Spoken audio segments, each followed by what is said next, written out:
ja Pieksämäen kautta pysähtyy raiteella 4.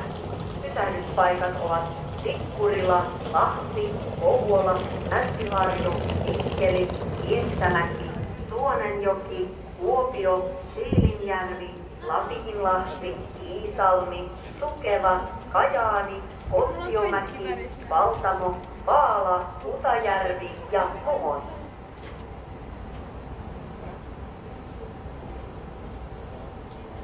Intercity-tåg 65 från Helsingfors till Uleåborg via Kouvola och Pieksämäki stannar på spår 4.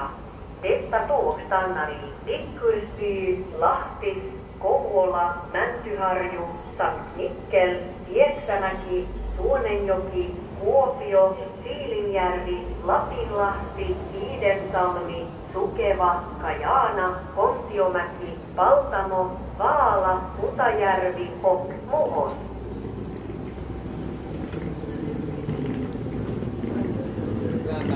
Intercity train 65 from Helsinki to Oulu via Kouvola and Pieksämäki stops at track 4.